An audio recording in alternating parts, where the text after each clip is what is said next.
নমস্কাৰ আমাৰ মচলপুৰ প্ৰেছ ক্লাবৰ সন্মানীয় সাংবাদিক বন্ধুসকল ইতিমধ্যে আমাৰ লগত GM তথা প্ৰাক্তন এম ডাঙৰীয়া আছে, আমাৰ অন্তলেখা ডাঙৰীয়া আছে। আপোনালোকে সকলোৱে জানে যে আমি বৃহত্তৰ BTC ৰাইজৰ স্বাৰ্থৰ হকে এটা ৰাজনৈতিক দল গঠন কৰা হৈছিল, গণ সুৰক্ষা পাৰ্টি। আজি গণ সুৰক্ষা পাৰ্টি আহি আনুষ্ঠানিকভাৱে প্ৰায় 4 বছৰ হ'ল আৰু সেয়েহে আমি এইবাৰ প্ৰথম কেন্দ্ৰীয় অধিৱেশন অনুষ্ঠিত কৰাৰ কাৰণে সিদ্ধান্ত হৈছে। ইতিমধ্যে আমাৰ মিটিং হৈ গৈছে। অহা 9 মাৰ্চত আমি বাক্সা জিলা সদৰ মচলপুৰত এই সভাৰ আয়োজন কৰা হৈছে। এই সভাৰ মূল ডিচিশ্যন কমিটিৰ দায়িত্ব আমাৰ ঘনশ্যাম দাস ডাঙৰীয়া, তেওঁ সভাপতি হিচাপে আছে।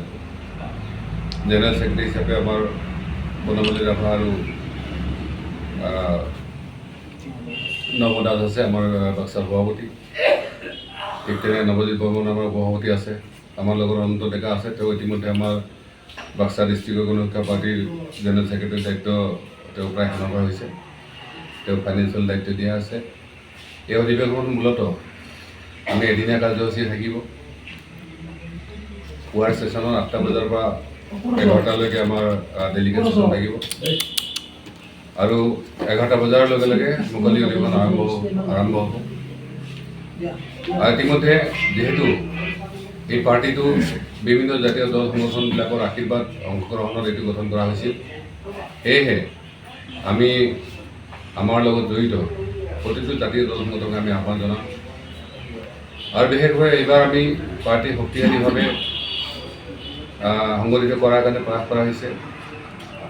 আৰু আমি আপোনালোকক ক'ব পৰা সুখী হৈছোঁ যে ইতিমধ্যে আপোনালোকে জানে যে ভাৰতবৰ্ষত বিভিন্ন প্ৰান্তত GSPৰ অসংখ্য কৰ্মী আছে, তেওঁলোককো ইতিমধ্যে আমন্ত্ৰণ কৰাৰ ব্যৱস্থা কৰা হৈছে। আমি আহক মচলপুৰত আমাৰ যিখন অধিৱেশন হ'ব তাত সমগ্ৰ BTC আমাৰ সৰ্বাংশী সমৰ্থকৰ সকলোৱে GSPৰ সমূহ কৰ্মীৰ লগতে আমি সাংবাদিক বন্ধুকে আদি কৰি বিভিন্ন বুদ্ধিজীৱীসকলক আমি নিশ্চিতভাৱে ইয়াত আমন্ত্ৰণ জনাম, যাতে আহি থকা দিনত আমাৰ BTCত ৰাইজৰ অধিকাৰ মৰ্যাদাৰ প্ৰশ্নত যি ধৰণে আমি যুঁজি আছিলোঁ ৰাজনৈতিকভাৱে, সেই যুঁজখন যাতে আগবঢ়াই লৈ যাব পাৰোঁ। আৰু BTCত আজি যি এই গণ সুৰক্ষা পাৰ্টিৰ কাৰণে আমাৰ ৰাইজৰ প্ৰচেষ্টাৰ কাৰণে যি শান্তি প্ৰতিষ্ঠা হৈছে, এই শান্তিক প্ৰগতিমুখী কৰি আৰু আগলৈ যাম, এই আশা কৰি আচলতে আজি আপোনালোকক ইয়াত আহ্বান কৰা হৈছে। গতিকে हर बदल में उसका भी हम आज इस प्रेस कॉन्फ्रेंस तरफ से आपको बुलावा भेजा है।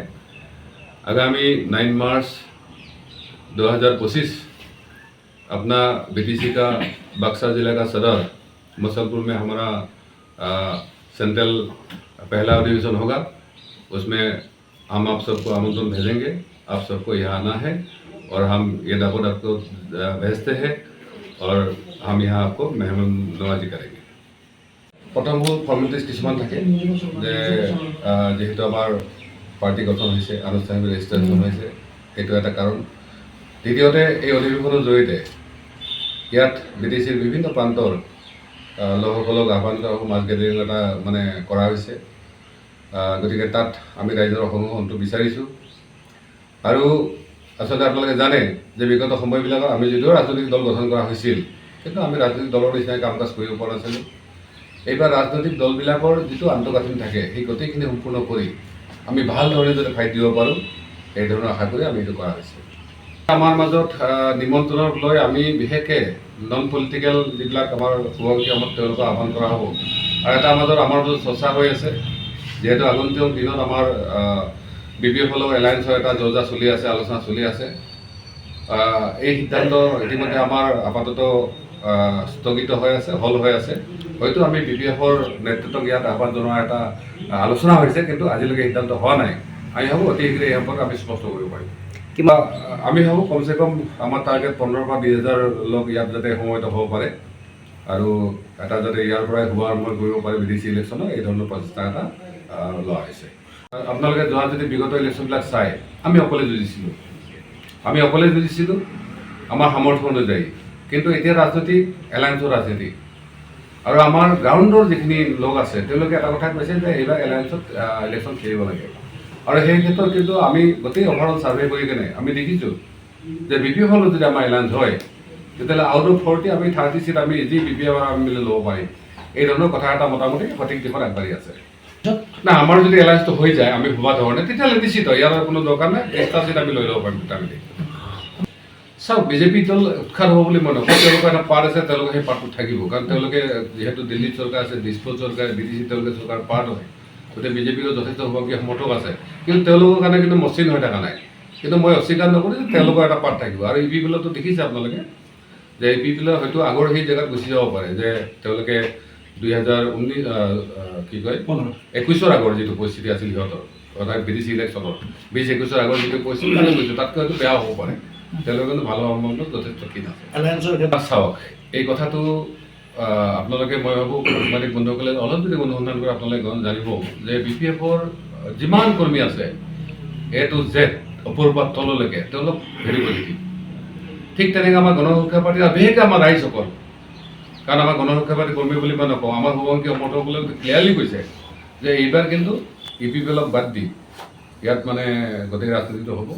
গতিকে সেই ক্ষেত্ৰত আমিও ৰাইজৰ পৰামৰ্শটো তথাপিতো যিহেতু সময় আছে আমি সেইকাৰণে মিটিংখন আহ্বান কৰিছোঁ। মিটিঙতো যদি তেনেকুৱা ধৰণৰ ৰাইজৰ কিবা ক'বলগীয়া থাকে বা আমাৰ এফালে প্ৰতিনিধি থাকিব, এফালে ৰাইজ থাকিব, তাত হয়তো আমি এটা ফৰ্মেল সিদ্ধান্তলৈ আহিব পাৰিম। চাওক এই কথাটো মোতকৈ তেওঁলোকেহে জবাব দিব পাৰে। ইতিমধ্যে হেগ্ৰাম মহিলা ডাঙৰীয়া বহু আগতে কৈ থৈছে যে JSPৰ লগত এনেকুৱা ধৰণৰ এটা চৰ্চা চলি আছে আৰু সেইটোত তেওঁলোকে পজিটিভ বুলি ইতিমধ্যে কৈছে। গতিকে আমাৰ কেৱল এটা কমন মিনিমাম এজেণ্ডা হ'ব লাগে আৰু আমি আগৰ নিচিনাকৈ যেনেকৈ আমি EPFLক ছাপৰ্ট দিছিলোঁ, BJPক ছাপৰ্ট দিছিলোঁ, এই ধৰণৰ ভুল আমি এইবাৰ নকৰোঁ।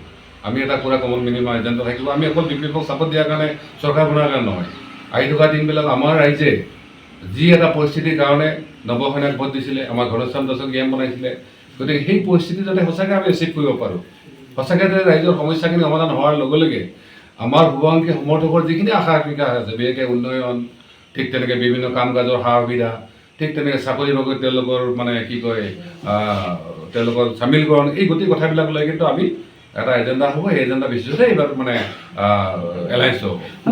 সন্দেহ নাই, মই আজি ক'লোঁ যে আমি 30 to 35 চিট আমি দুইটা ল'ব পাৰিম, এনেকুৱা পজিশ্যন আজিৰ দিনত গ্ৰাউণ্ডত হৈছে। কোন থাকিব আপোনালোকৰ লগত? BPFৰ লগত যদি আমাৰ এলায়েন্স হয়, আমি যিটো ভাবি আছোঁ সেইধৰণে হ'লে 30ৰ ওপৰত আমি চিট পাম ইতিমধ্যে গ্ৰাউণ্ডত। সেইকাৰণে আমি গ্ৰাউণ্ডত যাতে জোৰ জবৰদস্তি লাগিব পাৰোঁ, সেইকাৰণে সভাখন আহ্বান কৰা হৈছে। অলৰেডি আমাৰ ৰাইজবিলাক ছাৰ্ভে পৰা আৰম্ভ কৰি গোটেই কাম কাজবিলাক চলি আছে। চাওক ইয়াত আচলতে কিছুমান কথা কোৱাৰ মই ভাবোঁ কোনো প্ৰয়োজন নাই। অলৰেডি আমি সেইকাৰণে অলপ দেৰি ৰৈ আছিলোঁ যে দুটা ইয়াত কাম হৈছে। ইতিমধ্যে আপোনালোকে জানে আমাৰ EM ডাঙৰীয়াক ইতিমধ্যে চৰকাৰৰ পৰা চাইড কৰি দিয়া হৈছে। এইটো আমি বাৰ বাৰ কৈছোঁ, যদিহে 5 বছৰৰ কাৰণে হৈছিলে তেওঁ ৰাখিব লাগিছিল। দ্বিতীয়তে আমাৰ VCDC চেয়াৰমেন আদি তেওঁলোকক হটাই দিয়া হৈছে।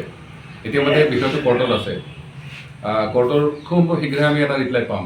ৰিপ্লাই পালে আপোনালোক জবাব দিব পাৰিম। অলৰেডি তেওঁলোকে যে আমাৰ ক'বলৈ একো নাই, তেওঁলোকে যেতিয়া নিজে এৰি কৰি দিছে, গতিকে আমি তাত লাগি থকা কোনো প্ৰশ্ন নাই। আৰু আমি কৈছোঁৱে যে আমাৰ বিগত সময়খিনি ভুল এটাই আছিলে, চৰকাৰ বনোৱাৰ ভুল নাছিল, চৰকাৰ বনোৱাৰ আৰম্ভ কৰাত আমাৰ যিখিনি এজেণ্ডা আছিল গতিকে তাক সঠিকভাৱে যদি আমি নিৰ্ধাৰণ কৰি কৰিব পাৰিলোহেঁতেন, আমাৰ হয়তো ষ্ট্ৰেংথটো কম আছিল, সেইকাৰণে পৰা নাই। সেইকাৰণে এইবাৰ আমি আশা কৰোঁ যে এইবাৰ ইলেকশ্যনত যদিহে আমাৰ 6টা 7টা 8টা যদি আমাৰ MCL জিকি যায়, তেতিয়াহ'লে নিশ্চিতভাৱে আমি ডিচিশ্যন মেকিঙত আমি আহিব পাৰিম। আৰু ডিচিশ্যন মেকিঙত আহিব পাৰিলেহে BTC সমস্যাখিনি সমাধানৰ এটা কিন্তু ভাল আশা আমি কৰিব পাৰিম। BJP আৰু EPFLক আমি ডিনাই কৰিছোঁ, ঠিক আছে। তেওঁলোকৰ বিগত 5 বছৰত যিখিনি দেখিলোঁ সেইখিনিৰ পৰা এতিয়া আৰু EPFL BJP আমাৰ ৰাইজে কৈছে যে তেওঁলোকৰ এলায়েন্স কৰাৰ কোনো দৰকাৰ নাই, তেওঁলোকৰ কোনো এলায়েন্স কৰাৰ দৰকাৰ নাই। সেইকাৰণে যিহেতু আমাৰ গোটেই ৰাইজৰ আশীৰ্বাদ, ৰাইজৰ সহযোগতহে এই দলটো চলিছে। ইয়াত আমাৰ কোনো ব্যক্তিগত আমাৰ কোনো এনেকুৱা আকাংক্ষা নাই যে আমি কোনোবা EM হ'ম, কোনোবা মিনিষ্টাৰ হ'ম, এনেকুৱা কথা নাই। সেইকাৰণে আমি ৰাইজৰ আশীৰ্বাদটো, ৰাইজৰ দিহা পৰামৰ্শ লৈহে আমি আগবাঢ়িম।